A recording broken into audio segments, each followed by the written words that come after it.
Well, hello and welcome back to Elden Ring. Here in part 14, there are some things to go over, starting with item descriptions. I created a new save in Seamless Co-op, and on top of the items we got from the last episode, you know what, let's just do this. 1 to 11 new items from the last episode, and then 1, 2, 3, 9 items getting this character to where it is now, and 4 new items from the mod itself. And like I said, I made this new character in Seamless Co-op. I watched my videos and played alongside them, so I did all the same stuff.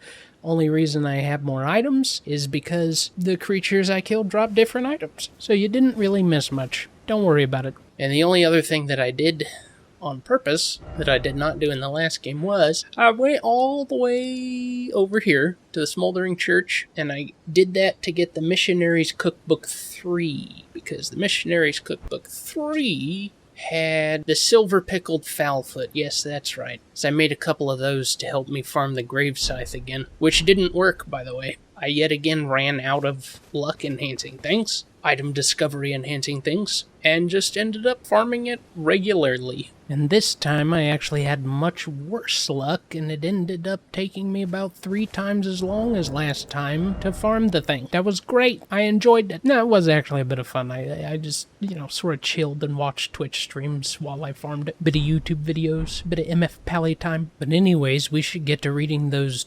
24 new item descriptions. I'll put a timestamp at the bottom of the video for people that don't want to watch that. It's a lot of reading. Although I do it in my, my voices. You have to let... You love them! Tell me you love them! No, I don't care. You can skip it if you want. And then we'll talk about what we're going to do this episode. Okay, so first on the list is Prattling Pate, thank you. Prattling Pate, thank you is a twisted clay sculpted in the shape of a human head. That's not a human head. I'm sorry. It's just not. He emits a voice that says, thank you. A wistful fetish that imparts voices and words on an eternal journey. Lhutel the Headless Ashes. Legendary ashen remains. Spirit of a headless knight who leads the mausoleum soldiers. Wields a lance enrobed in death, and hurls spectral lances at foes. Lhutel sacrificed her life so that in death she would continue to protect a soulless demigod until their revival, earning her the hero's honor of Erd-Tree burial. The Summoning Bell. Is it a key item? I think it's a key item. Yeah, it's a key item. A spirit-calling bell. A bell capable of summoning various spirits from ashen remains. It usually requires FP to use. Spirits can only be summoned in the vicinity of a rebirth monument. When summoning is possible, the monument icon will be visible on the left side of the screen. Only one type of spirit may be summoned at once, and none may be summoned during multiplayer. An interesting note where it says can only be summoned in the vicinity of a rebirth monument. You ever see those little metal prongs sticking up out of the ground and you wondered, what the hell is that? That is a rebirth monument. It's just like a lore implementation for summoning. And that's it. It was kind of disappointing when I first found that out, because I was thinking, man, I really wish I knew what these are for. I think I might just conclude that at some point when we get to the end of the game, it's going to be like, hey, you got to go back there and find all those. But then it was like, nah, it's just a lore implementation. And I was like, oh, okay. The Lone Wolf Ashes. Spirits of wolves chased from their pack. They later encountered a nameless tarnished who welcomed them as hunting companions. The wolf spirits overwhelm enemies with their agility, aiding the summoner in combat. Ash of War Determination. This Ash of War grants an armament the quality, affinity, and the following skill. Determination, a knightly skill. Hold the flat of the armament to your face and pledge your resolve, powering up your next attack. Usable on all melee armaments. The Soldier's Crossbow. I didn't pick that up when I brought this save back up. I guess it was like a random drop from a soldier in the last episode that you didn't see. Well, that's a bummer. Just never mind that. Just don't worry about it. The Foot Soldier Greaves. Yeah, don't worry about those either. The map of Limgrave East. is a map of the eastern region of Limgrave. Other than the mistwood which envelops the south, it is known for its lands which lead to Caelid, a path trod by many a soldier in the past. Now we're on to the items I picked up while creating this new character. Divine Fortification is an item that I got right over here. Somewhere between here and here, there is a really big piece of Elden Ring debris sticking up out of the ground, and at the top of it there's a beetle, a treasure beetle, that drops it. Divine Fortification is an incantation of the Two Fingers Faith. Increases holy damage negation. This incantation can be cast while in motion. Follow the path that has been set before you, and you will make the enemies of all others. The monks, the sorcerers, the ancient dragon knights, and the scions of gold. Heed me, the lands between offers no welcome to the tarnished. The Glintstone Staff. I'm pretty sure I picked up one of those. I just wrote it down because I wasn't sure, but I'm pretty sure now. I'm pretty sure I have already picked up one of those. Staff with a glintstone embedded at the tip. Catalyst for casting sorceries. Sorceries must be memorized first at a site of lost grace, and a staff must be equipped to cast them. Budding Horn. A rarely seen specimen of a young budding horn. Material used for crafting items, found by hunting herbivorous beasts. This horn began to sprout on a beast that typically bears no horn. Perhaps it's a vestige of the primordial crucible. And then we have the Glintstone Dagger, a knife made by sharpening hard crystal. Signature weapon of Glintstone miners. Used as a tool to extract glintstone from broken rock, and as such, faint magic enwreathes the blade. Yeah, the Nomadic Warriors Cookbook 14. Acquire the knowledge to craft the following: Poison Pot, Roped Poison Pot, and Poison Bone Dart. And we already talked about that one. And Shield of the Guilty. Shield made to venerate a maiden whose eyes were crushed by briars of sin before being reborn in these lands. That sounds painful. Venerating the repose of the soul, this shield boosts focus. The briars can be used to attack foes. So if you want to do a shield-only playthrough, this is what you would go for. Miranda Powder. This was a random drop from one of the poisonous flower things. Pollen from a man-eating Miranda flower. See? Throughout history, perfumers have prized its extremely fragrant form of Miranda pollen, not yet scattered into the air. And last, but certainly not least, we killed one of the Viking horsemen, and he dropped his sword, the Dismounter. This curved greatsword wielded by the brawny sellswords of Caden combines the blade of a scimitar with the heft of a hatchet. A difficult-to-handle weapon that demands much of the wielder's strength and dexterity. But with practice and ability, it can serve as a versatile weapon even on horseback. Interesting that it says it's difficult to handle, given that it has the weight of a hatchet. You'd think that'd make it easier to handle. Of course, maybe just like the blade being huge and weighing very little makes it awkward, which would explain why it takes a great amount of dexterity, but not strength, because it's pointed out that it demands much of your strength. I don't know. It's weird. It's a cool-looking weapon. Let's just go with that. Alright, and that's everything. Whoa, it's not everything, actually. I forgot.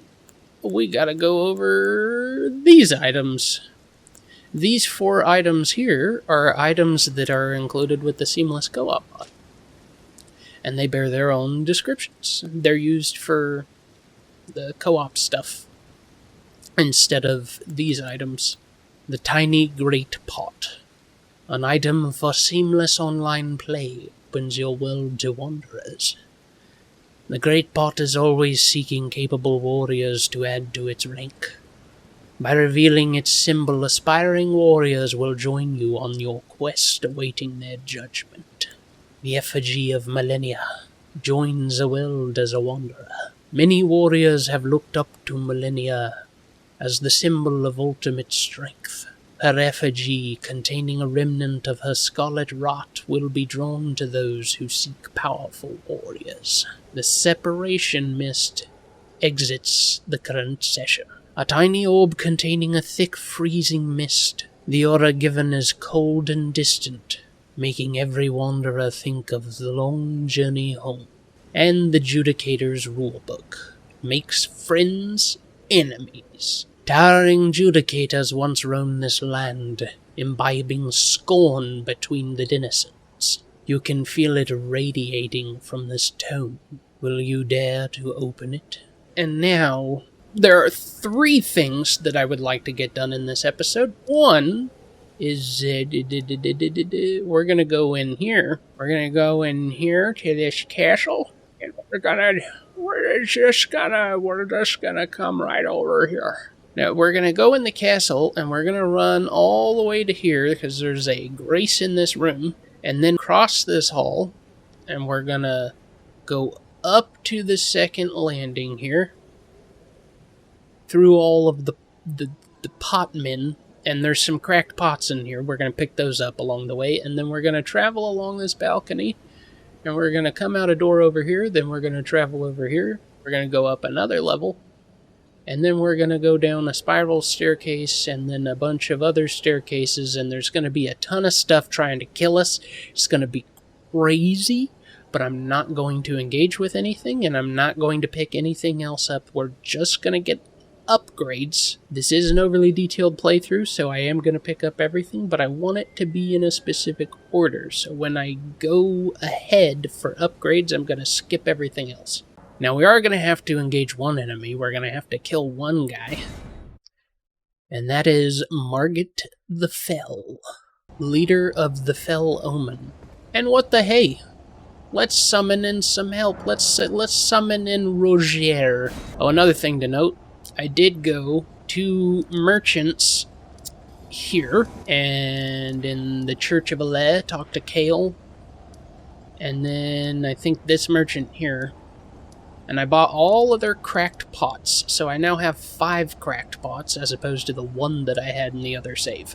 I also leveled up quite a bit more. I am level 30 in here, and when last we left off, I was a level 22 in the other save. That is mainly because, like I said, it took 3 times as many kills to get the Greaves Scythe as it did with the other guy, and so I just put all the extra runes into intelligence to try and get my intelligence closer to what it needs to be to use all of my spells. I believe for the first spell we just need 18 intelligence and 13 faith. For the one I'm going after right now, it is the least demanding in terms of requirements.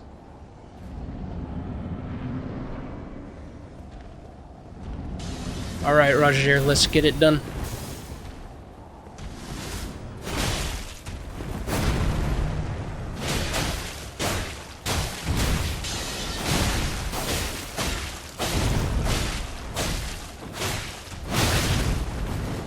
Yikes.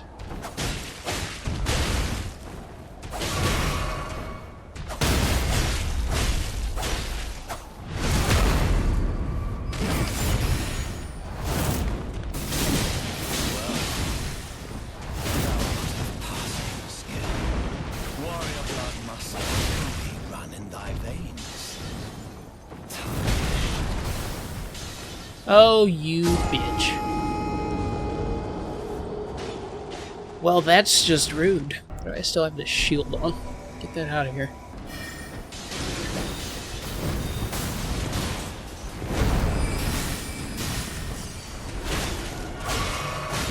Ah, that was a mistake. It's going really well. No, Roger!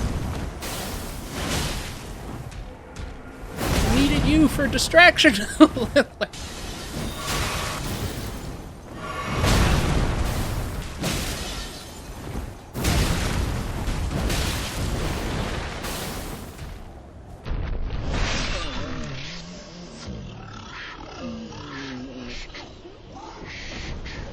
That's a bummer, isn't it, Roger?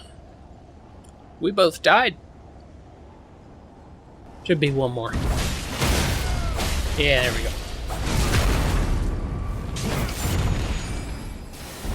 Alright, Margit.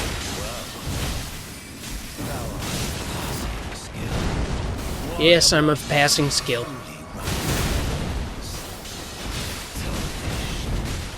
Oh, got the bleed again.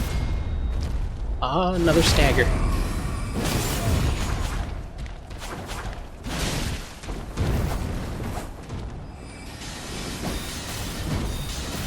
A little less satisfying that all of the damage from the scythe comes out on the first hit when you do the post. I feel like it's a lot more satisfying when it comes out of the pull-out. Yeah. Alright, that's Margit down.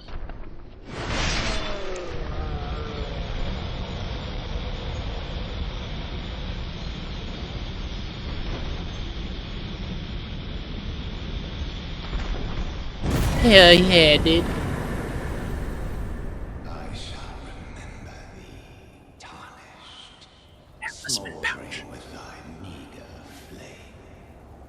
Cower in fear of the night. The hands of the fell Omen shall brook thee no quarter. Well, you heard it, folks. No quarter shall be brooked. The brookening of the quarter shall never commence. Let's go ahead and rest at the Grace. And then let me double check my requirements.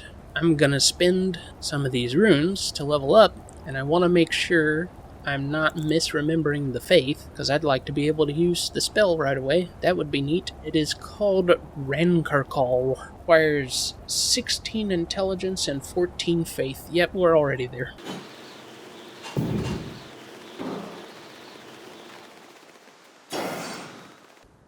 Hello! Come over here, would you? Yeah, You're tarnished, aren't you? I sure am. I would advise against taking the main gate into the castle. It's tightly guarded by hardened old hands. Oh, try the opening right here. The There are guards no don't hardened guard it. old hands harder Breach than the mine. castle undetected. Older, for that matter.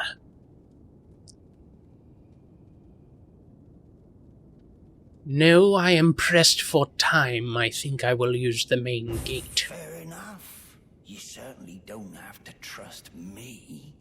Well, if This you is not a must matter go of through the trust. gates, I'll signal them to open. But of course, I'd advise against it. I was thinking about killing that guy, because he does some evil stuff to you if you don't. That's all I'll say about that, but this is an overly detailed playthrough, so...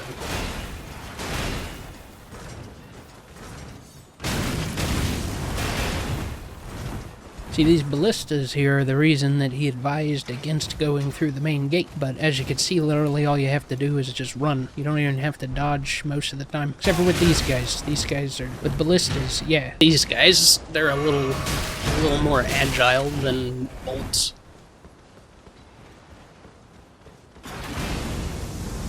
Oh, jeez.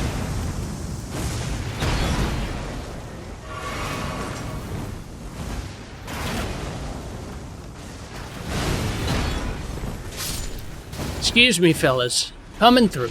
I'm actually doing pretty well, to be honest. I did not expect this to go this well. I was thinking I was going to have a pretty big death montage in here. The last thing to skip is this fella. I think he takes a long time standing up, though, so I'm probably fine. Yeah.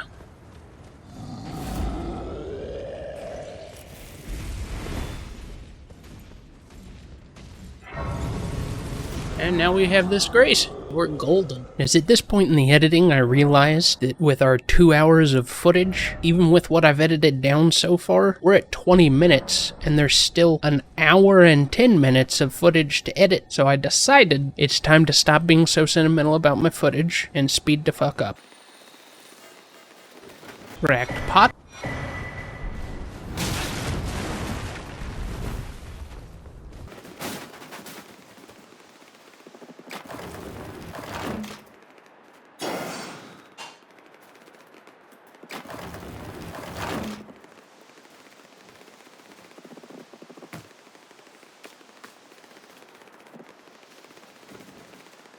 Now, unfortunately, there are some places in here where we do have to engage because otherwise things will ambush and overwhelm us. So we will simply ambush and overwhelm them first. You think I didn't see you? I saw you.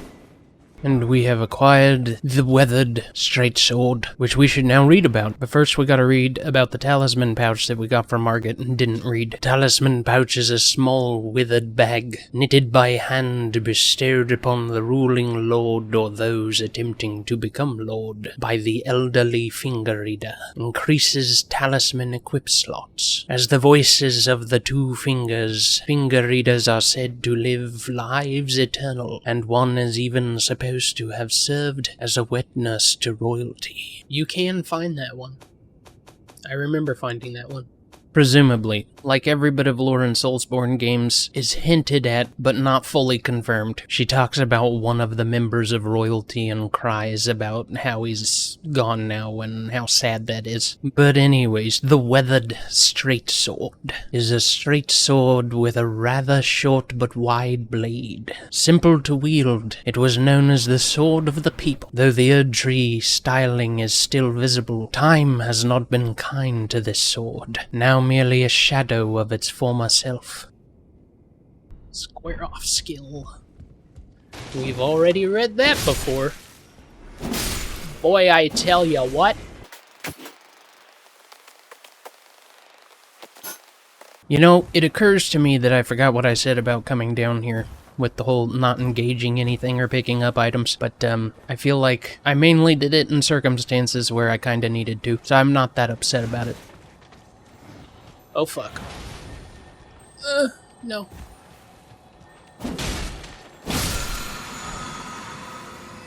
The Rancorcall! And then I killed the rats, because they were preventing me from reading the description, or leaving, but they didn't drop anything of consequence.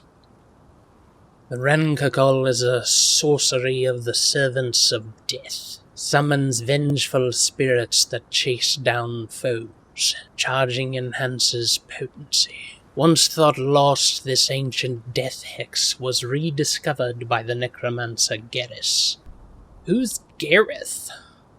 Can we meet him? Spoilers. Yes. Now, the wiki says that there's a specific mariner you have to kill to get the skeletal summoning spell called Tibia's Summons, but I don't think that's accurate. No, wait, it is accurate. I just remembered. I was thinking it's not accurate because you do get some skeletal summons from killing your very first mariner. However, I think those are actually ashes, and the Tibia Summons spell is a spell. Go figure. Ash of War Sacred Blade. I ran through this location, but I don't remember seeing that guy. Well, he was there now, and I killed the shit out of him. So let's see what this is about. This Ash of War grants an armament the sacred affinity and the following skill. Sacred Blade. Grants an armament's attacks holy essence and fires off a golden blade projectile. The armament retains its holy essence for a while. Usable on melee armaments, whips, fists, and claws accepted. Well, I don't use any of those, so I guess I'm not going to be using that. And also because it has nothing to do with death. Where's this mariner fuck? There he is.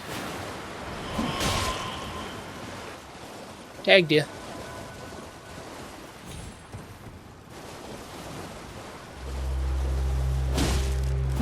Yeah, that's right. Just sit there and blow your horn. Let me get them hits in. Oh, yeah, is there a big splash?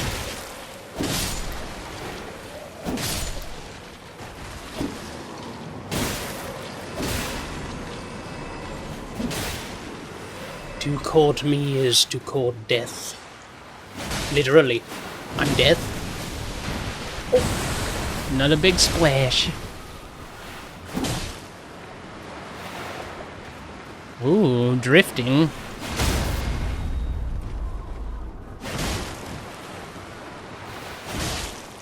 He's fast and furious.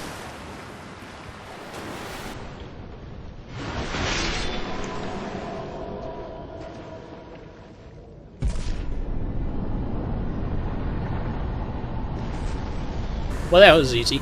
Didn't even drink a single flask. That's 2 bosses down this episode. And we get Deathroot and the skeletal militiaman Ashes. That was also the first time that we killed 2 bosses without dying a single time between them. I mean, between when Margit died and killing the militiaman. Or the... You know what I mean. I have a reason to be proud of myself. Shut up. Now, the skeletal militiaman Ashes are our first summon that we can use because they're deathly. But the Deathroot is also important because it starts a questline with D, character back at the round table, and it allows us to take a path to get to the next thing that I want to get a lot quicker, and progressing D's storyline will also progress Fia's storyline, the woman of death that we're involved with.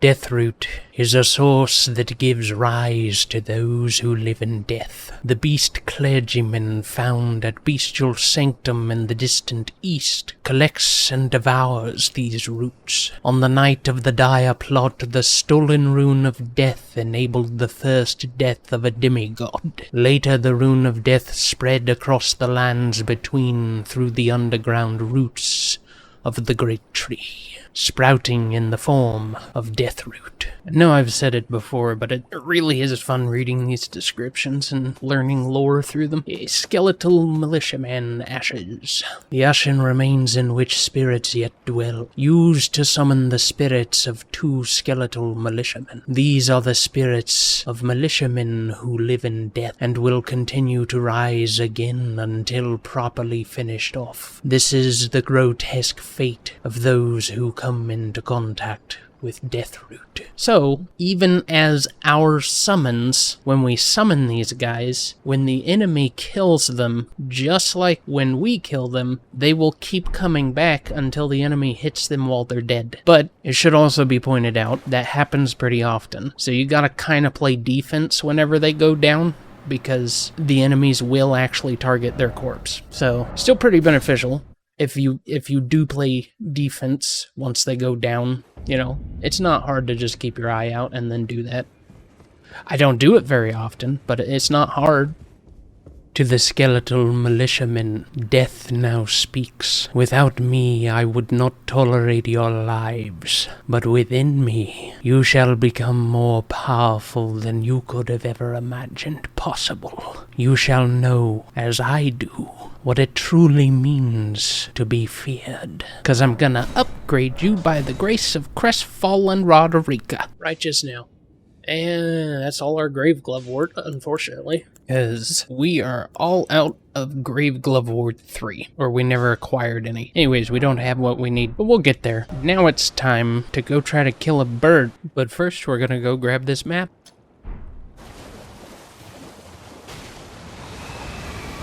And, oh shit. No. I don't want to fight that guy. Don't want to fight that guy. Death does not fear anything, though. Not afraid of him. Nope. He is simply beneath me. That's all. That enemy is terrifying and full of bullshit. It's a mutated, like, grafted dude with 12 hands. He has a move where he just slaps the shit out of you and stun locks you till you're dead. And he uses it incredibly often. And he teleports so he can just suddenly be right next to you and do it. You cockbite. He's also technically a boss, because there's a spot in the game where you fight him where he has a giant health bar, and he has exactly the same moveset and pretty much the same health. So if I kill one, I'm going to count it as a boss kill, but only one. If I kill 5 of them, it's still just 1 boss kill. Map Liurnia North, a map of Liurnia's northern region. The Academy of Rea Lucaria towers over the north, while at its base spreads the town built around it, now flooded. 2 high roads end their journeys here. Let's take a look. I think there's a grace right here, and then we want to go here. This little opening between all the rocks right here. And we want to go there at night.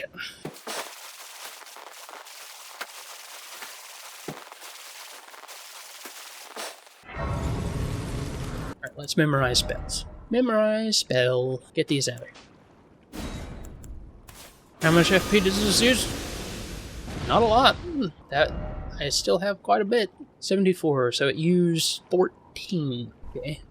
How much does it use fully charged? The same amount.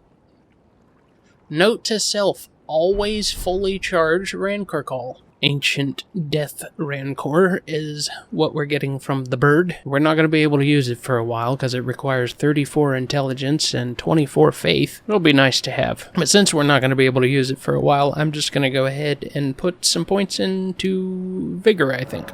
Because we definitely need to be healthier. I feel like our health bar is pretty small.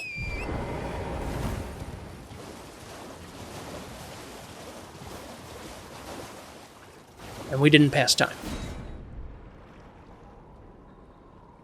I do believe it is south of this grace. Okay, here we go.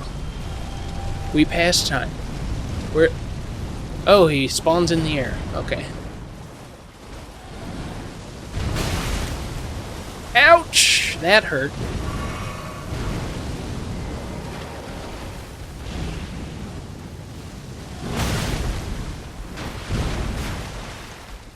Good God.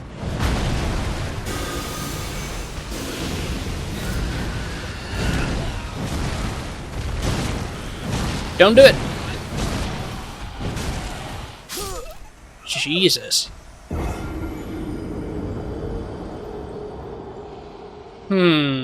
Man.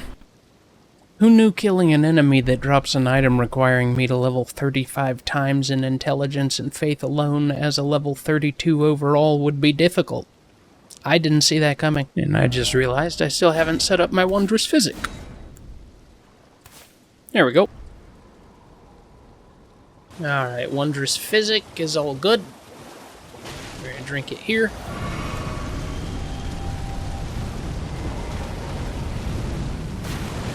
Thus wasting the healing property of it.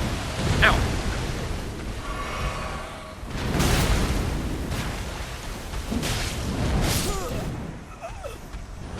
Yeah, maybe this is a comeback later thing, I don't know.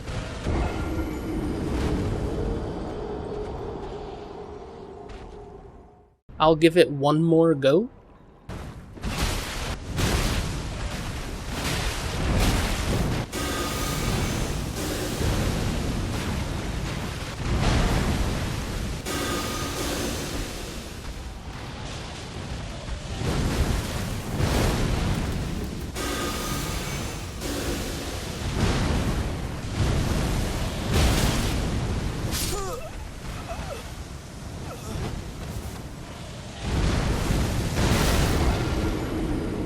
Yeah, we'll come back later.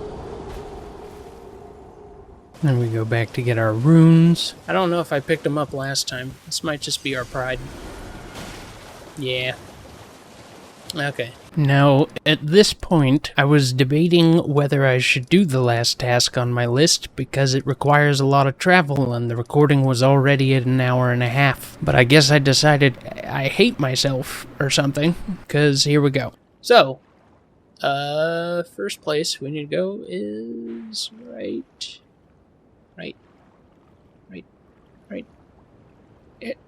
there.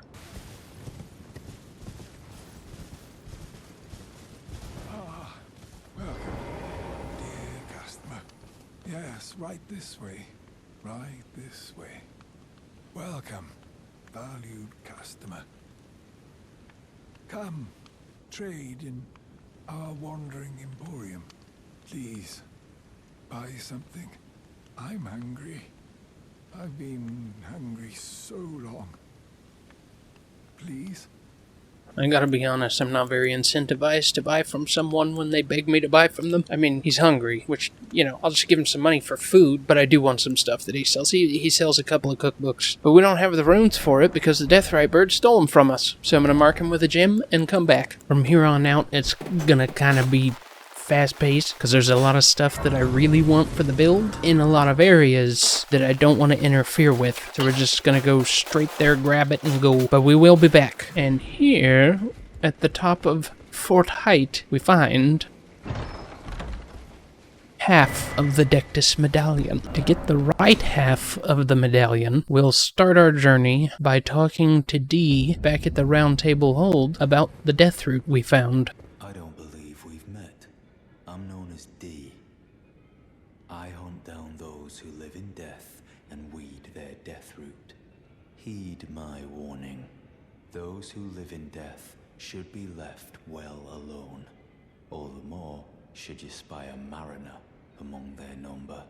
Unless you wish to lay down your life in vain.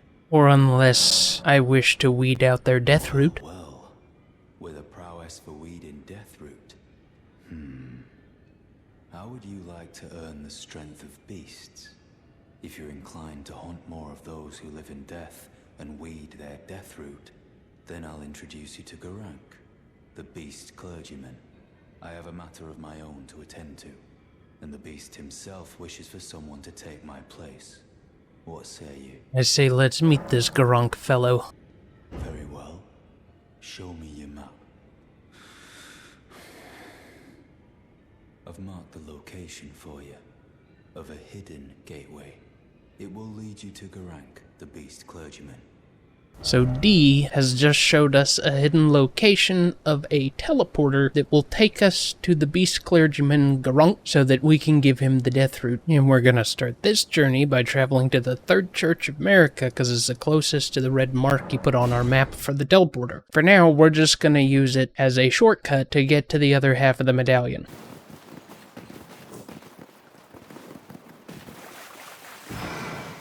It should be noted, the area I'm going to now, I'm way under-leveled for it, so again, we're just going to run past everything. We are going to run inside here, because there is a grace that we can grab that will be helpful later. Inside here is where the beast clergyman Garank resides. That's him at the end there, but we're not going to talk to him. We're just going to grab this and go. We're going to go really fast and just pretend that this guy doesn't see us. We're going to also pretend that these little militiamen don't see us. We're going to grab the golden seed. No reason not to grab items like that. Those are pretty damn useful. Also, for the rest of the video, I'm not going to be counting any more enemies because we're going to be coming back to all of these areas and actually engaging and killing them. And I'll just confuse myself if I try to keep track of them. Now this dragon here,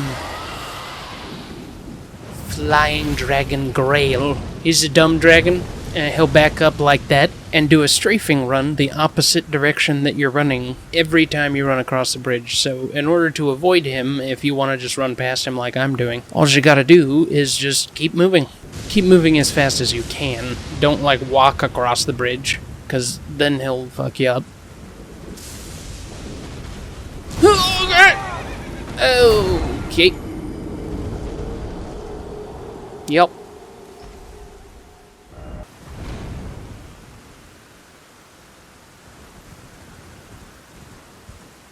We're already at the fort.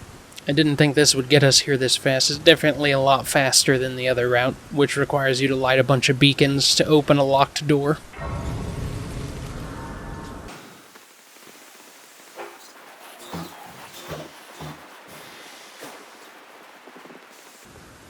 And here we are again, the right half of the Dectus medallion. Now comes the longest stretch of the journey by far.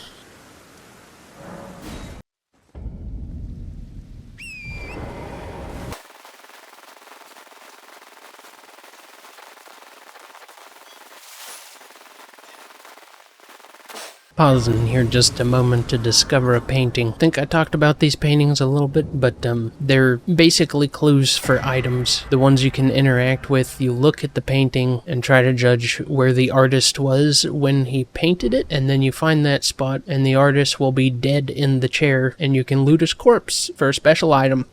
Isn't that great?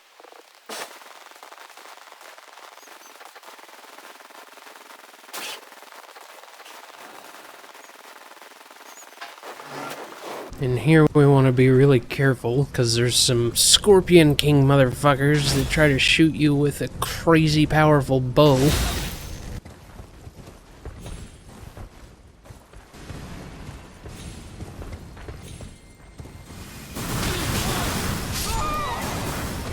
Well, I guess this is just what happens sometimes when you try to cheese your way to victory.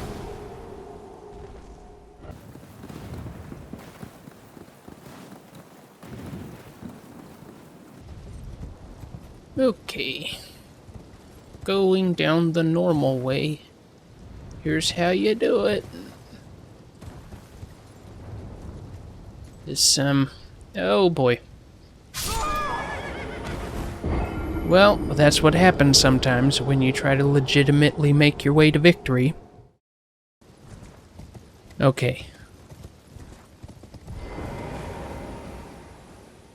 I want you to see this part, because this is the place we're taking the medallion. And the cutscene will only play once, so you gotta tag along if you want to see it. Hoist the medallion!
Okay, we're here.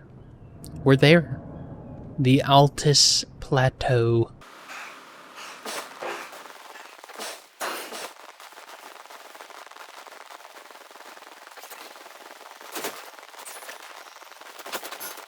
Kinda took a dangerous path here. You should really, if you're trying to avoid the danger, go on the outside of this area. There's a rune bear on one side and something I don't want to spoil on the other side, but they're both dangerous, but easy to avoid. Whereas here, there's 2 tree sentinels. A little less easy to avoid, but as you can see, still kinda easy to avoid. Not really that big of a deal. Okay. He's like, oh, he touched the grace. Never mind. Guess I'll go back. 2 golden seeds. Let's use them.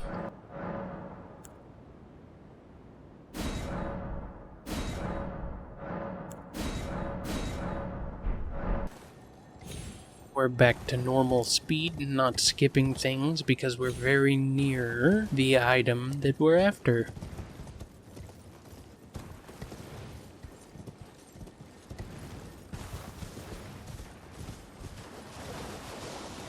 It's right just over here.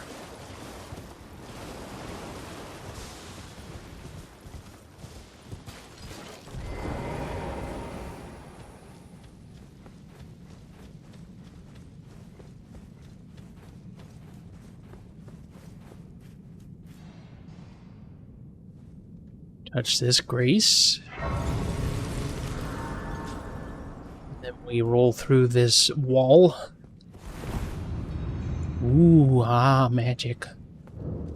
And then there's a chest to the right once we're in here. It's supposed to be,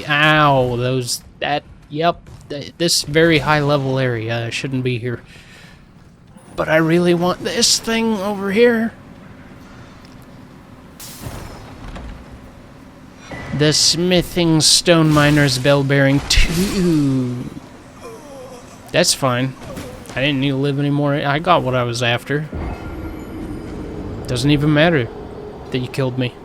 I don't even care. Now back at the round table hold, we just give the Smithing Stone Miner's Bell Bearing 2 to the Wait a minute, I gotta read it first.